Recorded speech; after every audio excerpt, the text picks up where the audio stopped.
তোমরা তোমাদের যে রব রয়েছেন সেই রবের মাগফিরাতের দিকে তোমরা ধাবিত হও এবং সেই জান্নাতের দিকে ধাবিত হও যার প্রশস্ততা আসমান এবং জমিন বড়। সুবহানাল্লাহ। যে জান্নাতকে আল্লাহ রাব্বুল আলামিন মুআদ্দাত লিল মুত্তাকিদের জন্য তৈরি করেছেন। সম্মানিত হাজির, আজকে আমলের প্রতিযোগিতা।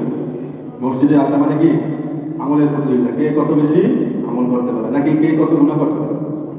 নাউযুবিল্লাহ। কিন্তু আসলে অনেক সময় আমাদের গুনাহ হয়ে যায় বিভিন্ন কারণে। অনেক সময় এরকম হয় যে যারা ওযু করে, ওযুর যে পানি ব্যবহার করার যে সিস্টেমগুলো এগুলো ভালোভাবে ফলো করে, পানি ব্যবহার করে অপচয় করে, আবার ওযুটা করে এমনভাবে যে ওযুটা সুন্নাহ পদ্ধতি ফলো করা হচ্ছে, এমনভাবে ওযু করা হচ্ছে। মাঝে মধ্যে এমন জায়গাগুলো ধোয়া হচ্ছে না যে জায়গাগুলো ধোয়া আপনার জন্য ফরজ, শুকনো থেকে যাচ্ছে। তো আপনার সেই ক্ষেত্রে ওযু হচ্ছে সালাতের এই চাবি। আপনার চাবি যদি ঠিক না হয় তাহলে আপনার সালাত কিভাবে হবে, হওয়ার প্রশ্নই হবে না। এই জন্য সবাই খেয়াল করবো যে যখন আমরা সালাতে আসার জন্য ওযুটা করবো, ওযুটা যেন আমাদের পরিপূর্ণরূপে সুন্নাহ পদ্ধতি অনুযায়ী হয়। আল্লাহ রাব্বুল আলামিন তৌফিক দান করুন। দুই নম্বর বিষয় হচ্ছে আজকে যে হাদিসটি বলবো সেটা হচ্ছে সহিহ বুখারীর 799 নম্বর হাদিস।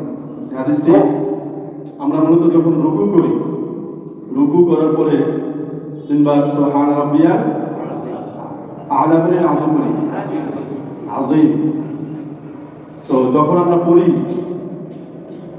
তিনবার পড়ি, পাঁচবার পড়ি, সাতবার পড়ি, বেজোর সংখ্যা। অনেকে আছে শুধুমাত্র তিনবার পরে বসে থাকি, অপেক্ষা করতে থাকি যে কখন ইমাম সাহেব পড়বে। কিন্তু উচিত এটা না, উচিত হচ্ছে আপনি পড়তে থাকেন। এটা কোনো নির্দিষ্ট ক্যালকুলেশন নাই, হিসাব নেই। আপনি তিনবার একেবারে নিম্নে উচ্চ পর্যায়ে আপনি যতবার পড়তে পারেন। হ্যাঁ, এই জন্য অপেক্ষা করেন না, যতবার আপনি পারেন চেষ্টা করেন পড়ার জন্য। দুই নম্বর বিষয় হচ্ছে যখন আমরা রুকু থেকে উঠি তখন এই হাদিসটা সে সম্পর্কে তখন আমরা একটা দোয়া করি। সে দোয়াটা কি? রব্বানা লাকাল হামদ। স্বাভাবিকভাবে এটাই আল্লাহ রাসূল শিখিয়ে দিয়েছেন। হঠাৎ করে আল্লাহ রাসূল সাল্লাল্লাহু আলাইহি ওয়াসাল্লাম হাদিসটা বর্ণনা এইভাবে, আরবিটা নাই বললাম, তিনি সালাত পড়াচ্ছিলেন, সাহাবী স্বাভাবিকভাবে সবাই বলে রব্বানা লাকাল হামদ, তিনি বললেন রব্বানা লাকাল হামদ হামদান তাইয়িবান কাসীরান মুবারাকান ফীহি। একটু বাড়াই বলার কারণে সাহাবায়ে কেরাম সালাতের শেষে তার দিকে তাকাচ্ছিলেন যে তুমি এটা পাইলে কোথায়, এভাবে বললা কেন? আল্লাহ রাসূল এভাবে শিখায় নাই। আল্লাহ রাসূল কিভাবে শিখিয়েছেন? শুধুমাত্র রব্বানা লাকাল হামদ বললেই হবে। কিন্তু সালাতের শেষে আল্লাহ রাসূল সাল্লাল্লাহু আলাইহি ওয়াসাল্লাম বলছেন যে সে যখন এই যে বাড়িয়ে বলল রব্বানা লাকাল হামদ হামদান কাসীরান তাইয়িবান মুবারাকান ফীহি, তার আমলনামা লেখার জন্য 30 জন ফেরেশতা প্রতিযোগিতা করছে। সুবহানাল্লাহ। 30 জন ফেরেশতা তার আমলনামা লেখার জন্য কে কত বেশি আমলনামা, তার যে আমলনামা দেওয়া হবে লিখতে পারে সেজন্য প্রতিযোগিতা করছিল কে কার আগে লিখতে পারে। সুবহানাল্লাহ। এই দোয়াটা সাহাবীদের আমল, কিন্তু আল্লাহ রাসূল সাল্লাল্লাহু আলাইহি ওয়াসাল্লাম অ্যাপ্রুভ করেছেন যেহেতু রব্বানা লাকাল হামদ বললেই হয়ে যাবে।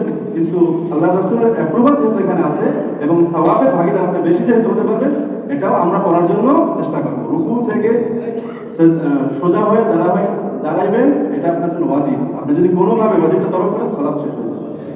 আল্লাহ রাব্বুল আলামিন আমাদের সকলকে আমলগুলো করার তৌফিক দান করুন। আমিন।